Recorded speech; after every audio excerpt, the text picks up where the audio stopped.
Brothers and sisters, once again, we here, man. Injury to one, and you know I'm your host, Dezo. Man, I'm just so excited. I got two of my people from Local 10 here. You know what I'm saying? And this gonna be a good day. Y'all can introduce yourself in your club. Good morning. My name is Janice Smith. I'm 10, 15, 20, and I am a lady.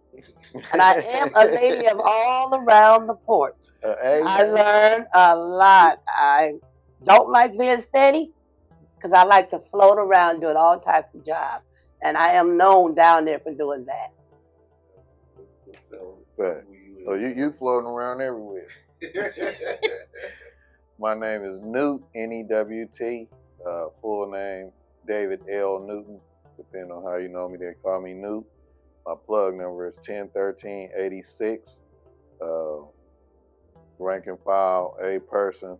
It's funny where you can't get away from your people. So when we were IDs, I didn't even know Miss Janice was coming. When we were IDs, she was 1534. I'm 1535. Wow. So y'all one number.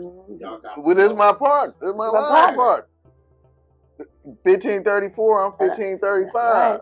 And y'all didn't even know y'all was gonna be here. No, we did not. I've been trying to get away from her a long time. It's been me and Nitro carry on this ship. Nah. This is one of my best friends out here. For real. I appreciate y'all so much. I appreciate y'all. So, Miss Janice. Yes. Tell me, why did you want to be a member of the ILW?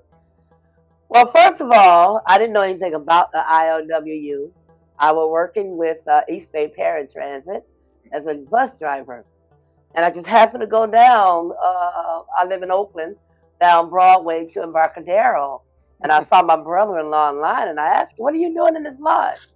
I said, what is this? He says, a job. What kind of job? He said a longshoreman job, which I didn't know what that was, but I knew it was another job. And me, I'm the type, I do all kinds of jobs. So I said, okay, let me go ahead and try. I got in line with him, got my car, filled it out and everything. Talked to the gentleman at the table, asked him what his name. He told me, Mr. Melvin McCray. He gave me his number so I could check in and see how far or close I was on the list. Long story short, I called 3 times. The third time I called, he already knew my voice now. Is this Miss Janice Smith? I said, yes, it is. He said, you want a job? Yep. He said, well, come on down. And I've been down here since 1999. And I am loving every minute of it. Yes, I am. Because it takes care of me. And your family. And my 21 grandchildren. Oh, let's go. Yes. Let's go. And I thank God for that. And you take care of the job. Yes, you do. Most yes. Same question. Why you want to be in the ILWU? Man, that's a very long-winded question. But, well, thinking about that 99 list, I think Miss Janice left something out. The line was 5,000 people long. Literally, that's how many people were on. Depending on what line you was in. Well, it was 2 lines from my understanding. I went to the same one in Embarcadero you went to in Jack London Square, Oakland. And it looked like, if you, from that time frame, from the area, it looked like Festival at the Lake. People out there sleeping, barbecuing, doing whatever they gonna do. And at that time, my cousin, rest in peace, Eddie Ray Into Jr., 9208, called me that morning. And he said, you know, they hiring down at the Longshoreman. You need to go sign up. And I was young at the time, not far out of high school. And I was doing my own thing. I wasn't really worried about it. And he said, man, go on down there. I was, man, just because he called, I said, okay, I'll go on down. So his father passed recently too, and that's all my dad's people. So we knew what the Longshore was because my cousin named Sweet Jimmy had a club.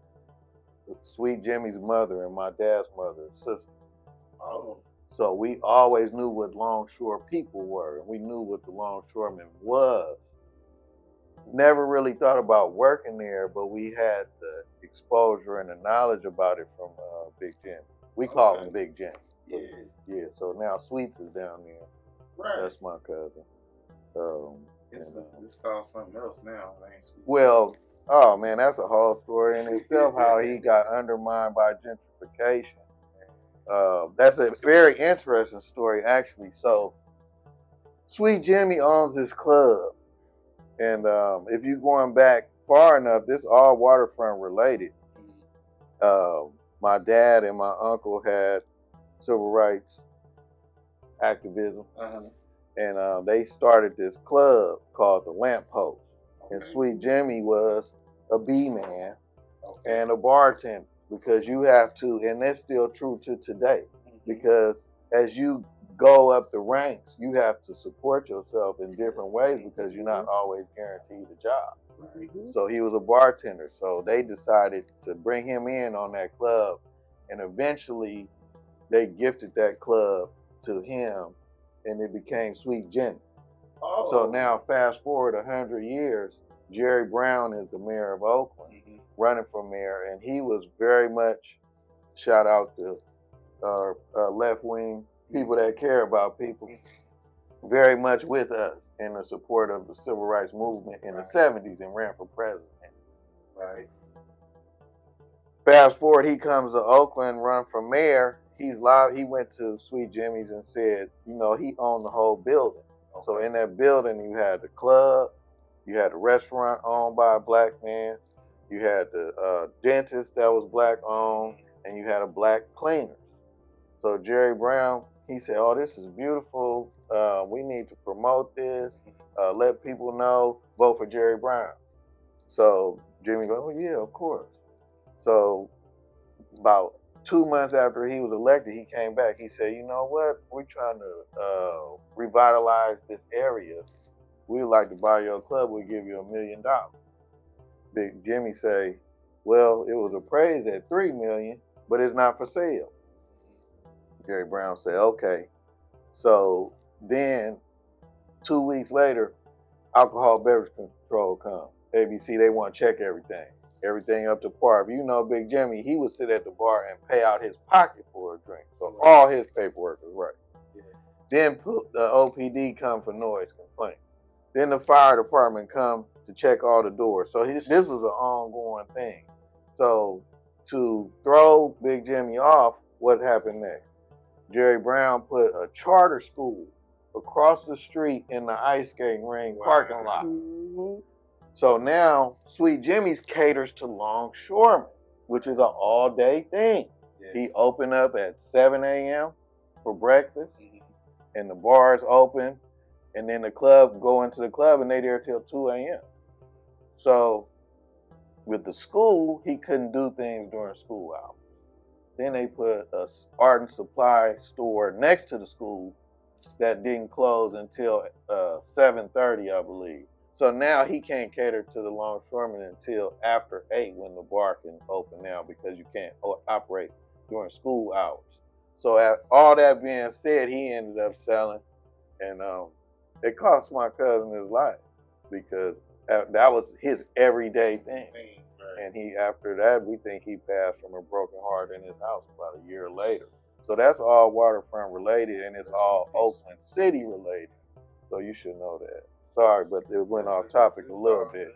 But to answer your question, I was in that line in '99 with my sister right here, and we knew what it was. And what we knew about the waterfront, which is still true to today, was it was a good paying job, and it had some sort of freedoms that we didn't understand. Mm-hmm. We know you got a good paying job with freedoms, and that's what we wanted. Now we know a lot more than that, but at that time, that's what we knew. Okay. Well, I appreciate the answers, man, for real.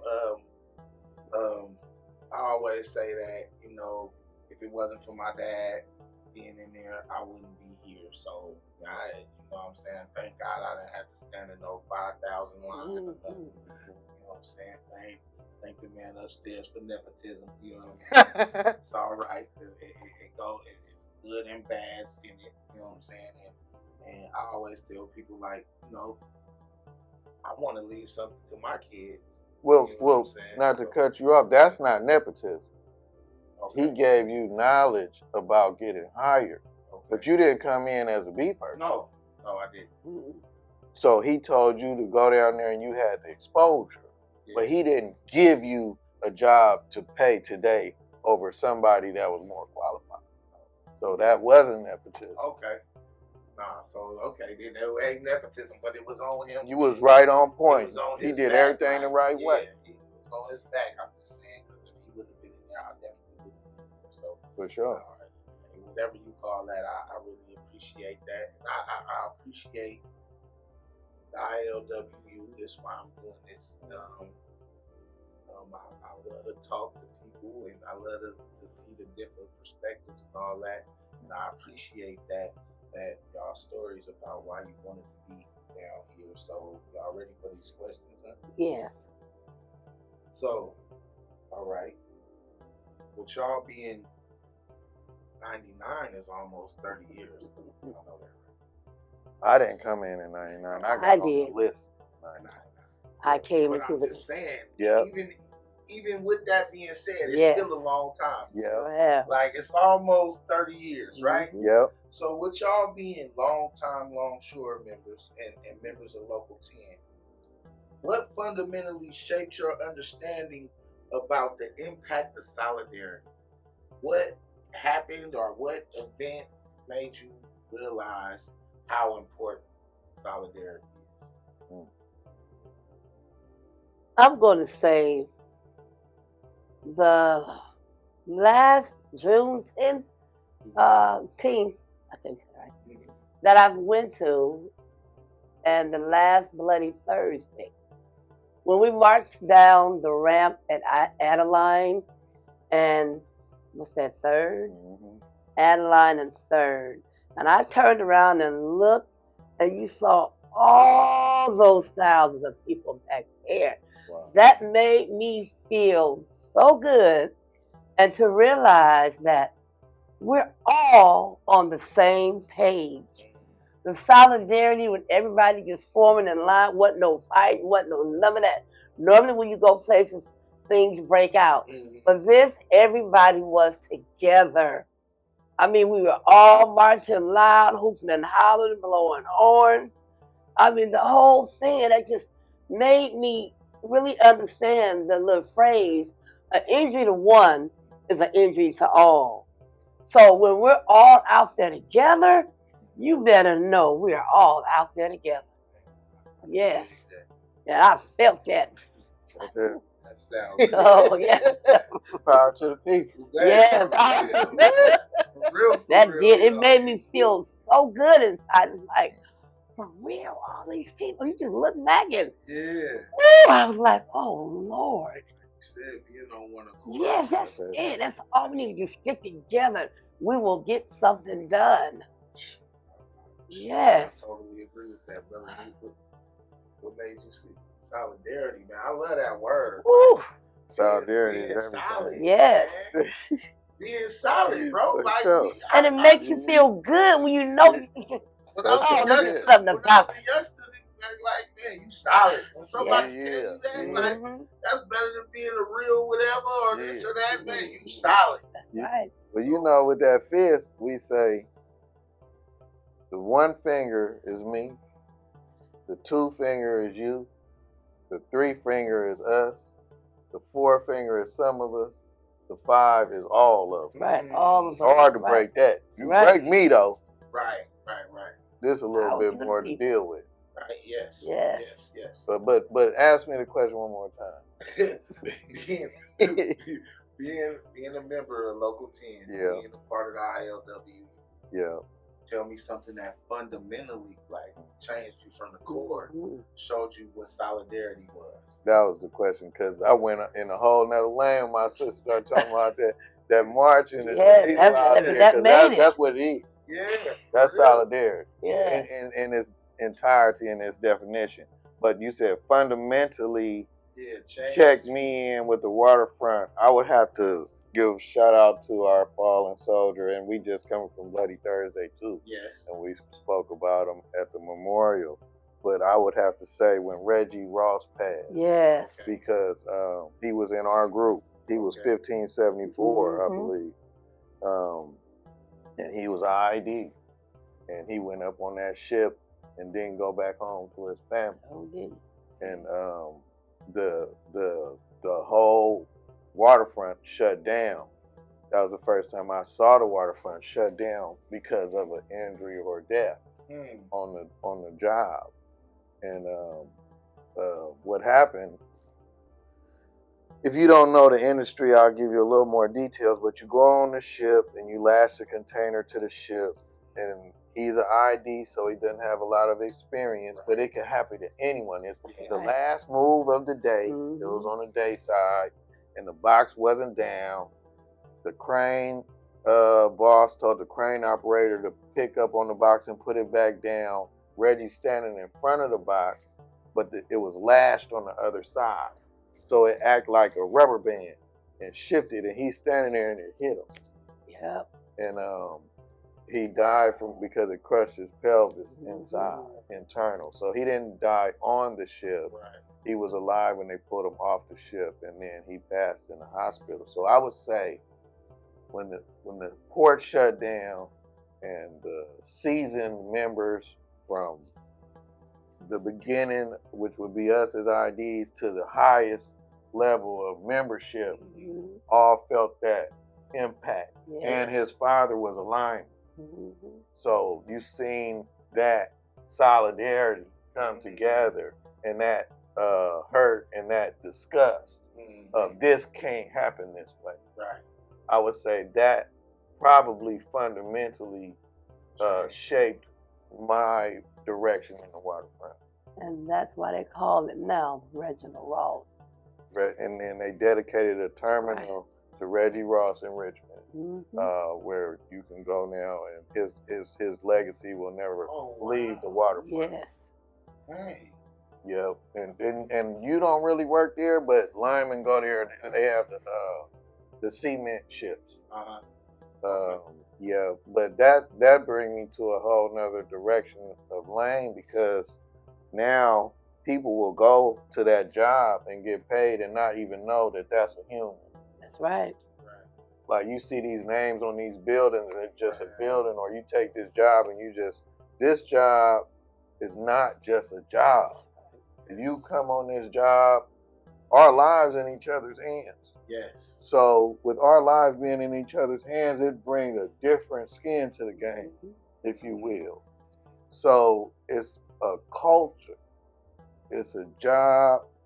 It pay you and your family, but it's also a lifestyle. Right. Because I have to be 100% present in that moment at that job, because anything can happen at any second. And Reggie Ross wasn't the only person affected in that one moment. Right. I don't think that crane operator worked again. He took off a long time if he came back at all. He's not back yet. And that's just one. I don't want to go into names, but it was friends of mine on the ship that didn't come back. Right. That was in our group. Right. That said, this ain't for me. Others took years off. So that's just one example, but I can give you 100. I don't want to keep your show. This is our show. I understand. You don't got a small amount of time. This is telling us, telling the newcomers, telling the old timers, because they may not know them stories. You know what I'm saying? So this is informational. It's educational. It's all of that. Let's sit down. Let's put our tools on the table. And let's talk about this type of stuff, because this type of stuff can help somebody else. You know what I'm saying? You don't know who watching. Right. So I would say that story damn near got me emotional in here. Excuse me, y'all, but that's one of the reasons why I'm so I love this. Like, this job in the world is the 14th most dangerous job in the world. Now we can go different charts, and they might have it as 15, they might have it as 10, or whatever, you feel me? But knowing that it's in the top 20, knowing that if something touch you out there, you could die. You know what I'm saying? So just the way that I feel about the people I work with, I tell them all the time, y'all my brothers and sisters for real.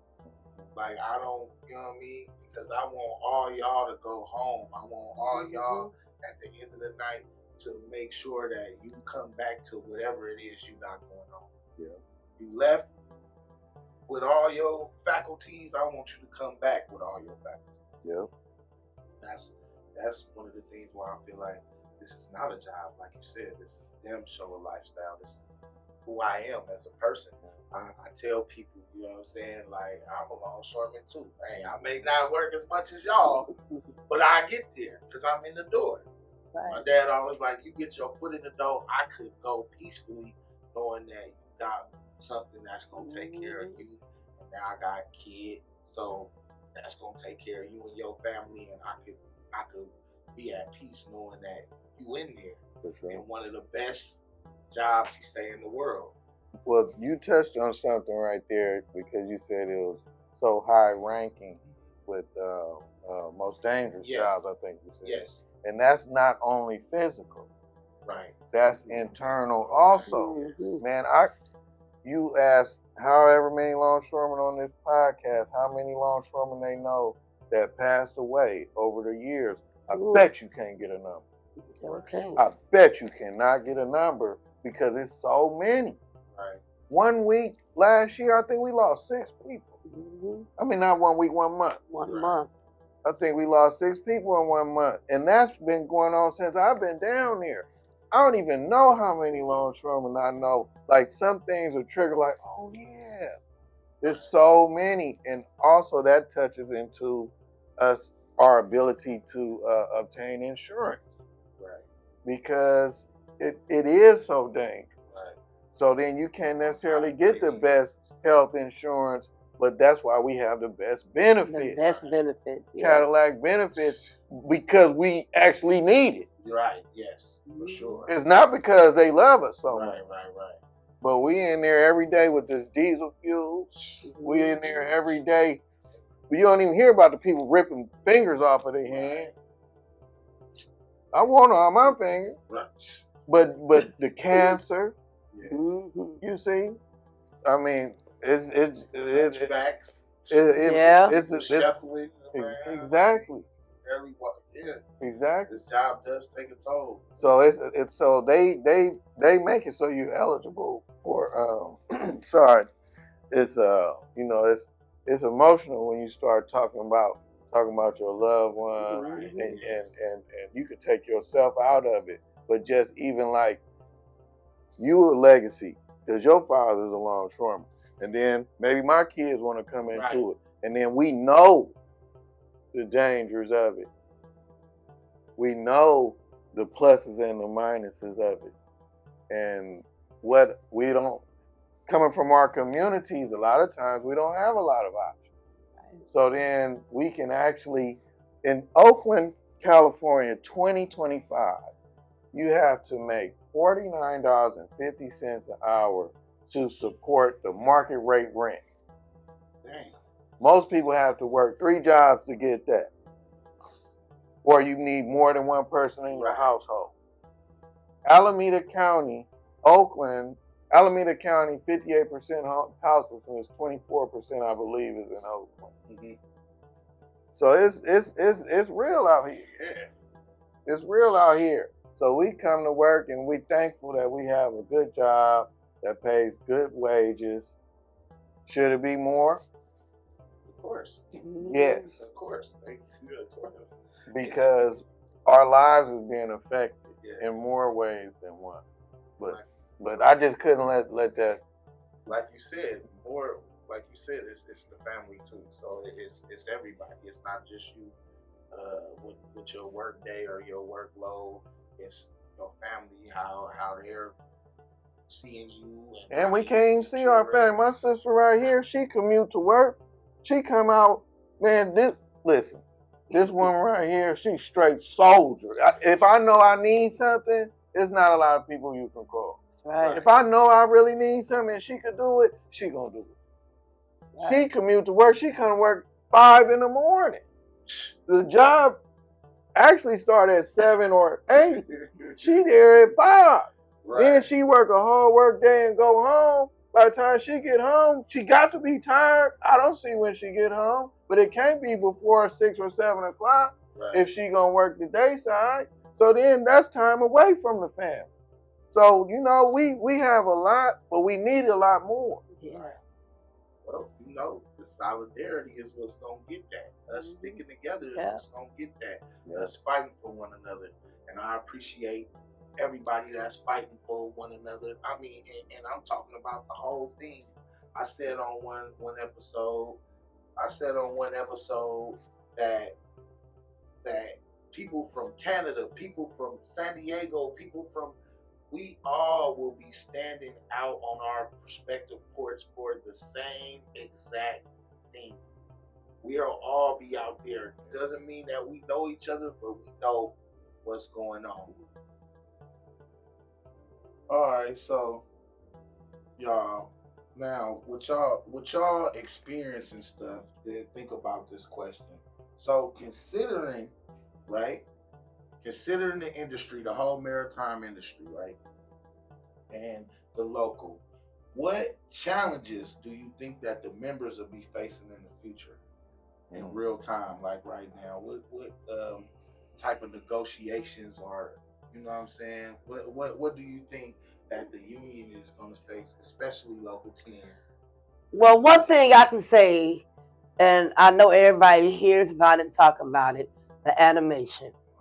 It's at some ports. It haven't made it to California Oakland's port yet. Not that I know of. I haven't seen any. But that's going to be the hardest thing coming down the line for our sisters and brothers behind us.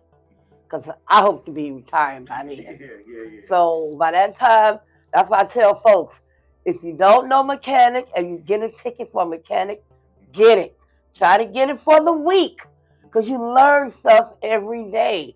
That's why I only do mechanics. Okay. Because I want to learn stuff. So when they go automation, somebody got to fix that machine. Who's going to fix it? It can't fix itself. So doing the automation part, it's just a lot that goes with that. And people need to try to understand it. See what's really into the automation procedure, the definition, the criteria. I mean, all of it. Go check it out. Find out more about it. Get more information on it.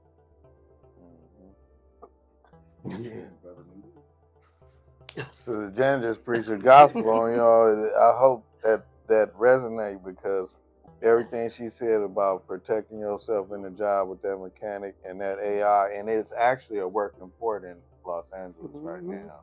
And when we went to the caucus, the Los Angeles people during the tariff war, this 2025 tariff war slowdown, they said that automated terminal was the only one that consistently worked. Their jobs were down roughly 40% on the manning. So, but give me the question one more time. So, with Local 10 and the maritime industry and the whole ILWU, what do you think that some of the challenges that the members are going to face and the union will have to negotiate in real time? So the answer to that question, number 1 through 10, is the future of AI, because it's coming. So it's just about how will it come, when will it come, what will affect us in it. But I'll give you a different answer. I would say the answer outside of that would be something a lot more basic that you can actually put your hands on, and I would say the relationships, the camaraderie of the job, the knowledge of the job, the knowledge of the people in the job, because I would love to be wrong. In my opinion, I seen a disconnect between the people even wanting to know each other. And where that's important is if I know you a little bit better, I care about you if you were just someone I drove past on the street. Right. But if I know you a little bit better and I know your kids and things about you, now that's a different type of thing. Right. And when we came in, not long before that, you didn't have anyone hired between 69 and 89. Right. So then you have the hiring of 88, 89, I believe it was 88, 88, 89, 96, 99. So now you have this flood of new people. But we actually worked with those people from that group, and they all knew each other. Right. And they all knew a different level of the job because they had been there so long. And then they teaching the new people. So as the people are there now, the old timers, and teaching the new people, it looked like more of a disconnect because you have a younger class and an older class. The older class may have come in with the younger class, and then the real old timers, which is from that 60s group, they not really there. It's a few, but it's a small handful. But I would say the family orientation of the waterfront is something that we can control. Right. And we talking about solidarity, and we talking about an injury to all. If you really know your brother and sister, like know their phone number, right, or know you shook their hand this morning, then I think you will move a little bit differently in your day-to-day life with this job, and it won't just be I went to my job and I went home and Brother Dezo didn't make it home, or Brother Dezo was hungry and maybe I can't do anything about it, but I would go to sleep knowing that. Right. Yes. Yeah. Feeling differently about your coworker, and that's why I said I look at them as brothers and sisters. Any of them can have my number. Any of them can. I'm open. You know what I'm saying? Because I could die, like you said. I could be hungry. I could be anything. I sit at the hall. We hungry. Sometimes we put our chains together. We be outside barbecuing. You know what I'm saying? As IDs. And some of the old timers will come up and get some food there, leave a tip or something. They know the life. Everybody been through it unless your person died.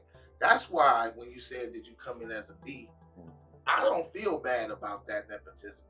Because I know if you came in with a book, your mama died, your daddy, somebody died. That's exactly. And give you that. That's why I'm not jealous or nothing about that. No. Yeah. So let me read the definition of nepotism. Because you said it about yourself, and I couldn't let you go out like that because you are not a beneficiary of nepotism. Okay. Nepotism, the practice among those with power or influence of favoring relatives, friends, or associates, especially by giving them jobs. Okay. That's the Webster definition. Okay. Nobody gave you a job, they gave you a career, and they didn't give it to you if they passed away. No, they didn't. Right. So when you get passed a book, that's somebody directly in your household, and it goes to the spouse first, and then it goes to, it's a hardship. So it goes to who's going to take care of this family. That's the company saying, we know we had a role in this person's life and they're gone now. And you have to be younger than retirement age. And you have to have an active book. Right. Then this person can continue to take care of their family. That's not nepotism. Okay. That's not nepotism at all. That's keeping a family alive. That's dope, though. That's really dope. I think that's okay. Yeah, that's so.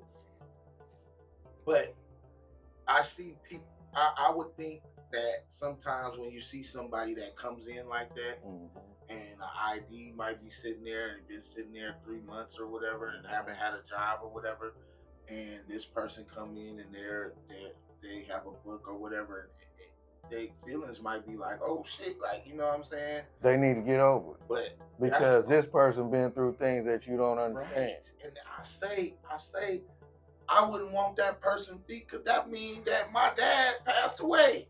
Or my mom, or my brother, sister, whoever they get into, right? And immediate family.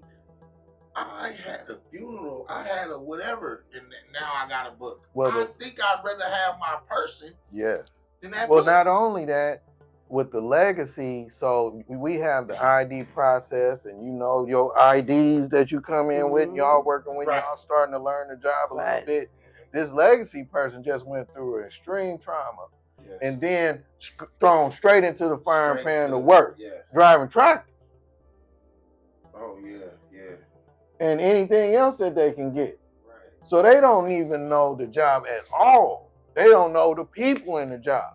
The people around them came in as IDs and know each other. Right. They don't know the people. That's right. Yeah. So they have a whole nother battle, and you should probably have a whole show on with some of the legacy books. That's what you're talking about. And that's why when the new ones come in, when the new people come in with the books, as we say in the book, I'm making my point, to go up to them and let them know, hey, I am Sister Janice. I am an A. If you need anything and I'm around, come to me and ask. I don't mind helping you because I know you don't know anything yet because you're brand new. You haven't came through the ranks like the ones behind you are coming, but I'm here now. So if you need to know anything about a job you're getting or which ones you ought to be getting now, I'll let you know. Because you can't do tractors yet because you haven't been trained. But you are a B, so you can do a lot of other jobs there. And I will let you know which ones to do. And they're going to put you in that tractor within 2 weeks. That's right, within 2 weeks. That's for sure. But I hope you say sorry for your loss first. Oh yeah. Well, that comes back to the thing that we can't control. We may not be able to control how this AI come in exactly. Even though the power is in the workforce, and if the people stand together, you can move mountains, truly. But knowing your people, knowing your comrades, knowing even if you don't like them. That's right. Just know them. Yes. And I think that camaraderie will keep this union alive. I love them answers, y'all. Man, y'all just don't know how juiced I am to have y'all here. I look up to y'all. When I first got in here, you was in the dispatch. Miss Janice always been her. We've been working together. We do Juneteenth. This lady is the first person there with me because I do real stuff. So I'll be there at 5 in the morning. Who there? She there. Out of the parking lot. You thought you was early. Yeah, she there. So I'm like, I appreciate the hell out of y'all. Thank y'all so much. So just this last thing. So now, beyond the wages, beyond the money, beyond just taking care of my family, beyond every fringe benefits is what they sent on the letter, right? That's what they said it was, fringe benefits. Besides all of that stuff, what's a positive thing you could say about Local 10, the ILWU, that extends to the newcomers, to whoever may be watching this? What's something positive y'all can say besides the money, besides the health care? Just something positive about union and the local. Something, man, that's a more than one positive, but I would say the ability, and you said don't talk about the money. Right. But the ability, because it transcends money. Yeah. The ability to take care of yourself, to take care of your family, and the freedom to be able to not have to do that and do other things to support yourself or your family. Because with this industry, if you didn't show up, you just didn't work. You're not getting fired. Right. So I would say that, in my opinion, the freedom would have to be the most positive aspect of this job.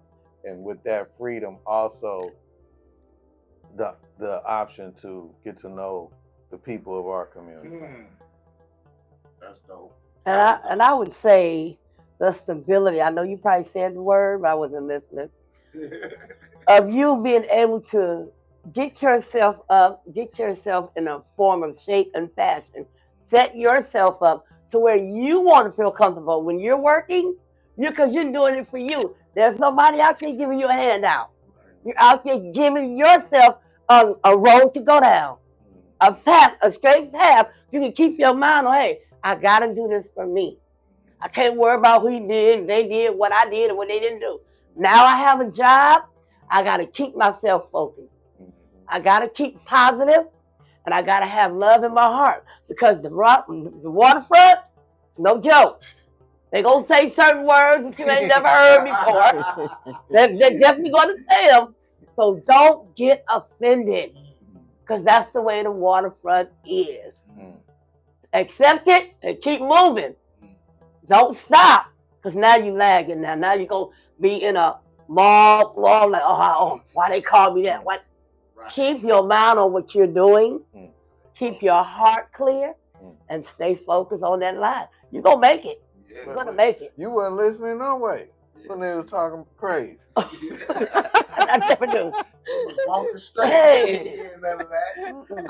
I think that the one of the most positive things, and I say this, is that we, like you said, get to know each other. That's right. Get to know people that don't necessarily look like me, and then when I go places, and they recognize me, and other people might be like, "Who the hell is that?"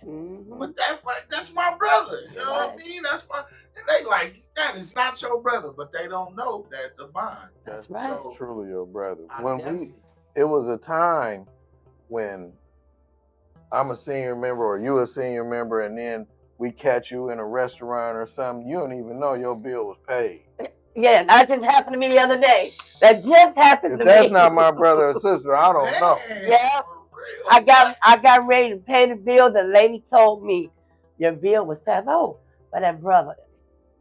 I'm like, and then when I saw him at work, I said, "You did that?" He said, "Why not? You my sister." That is. So I was like, "Oh my gosh." That is so awesome, and I be telling people, like, when you do go to New Zealand or you do go to somewhere abroad, you go to Canada or somewhere, you was talking about the caucus or the convention or whatever. When you get to places like that, these is your people. That's right. We under the same umbrella. Yep.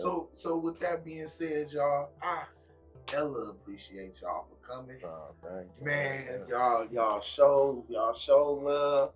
I want for everyone to know that an injury to one, man, we come put these tools down on the table and let's talk. It's open to all of the locals. It's open to the ILWU as the international. We love y'all, man. And until next time, you know what I'm saying? We'll see y'all. Injury to one. Right. Injury to all.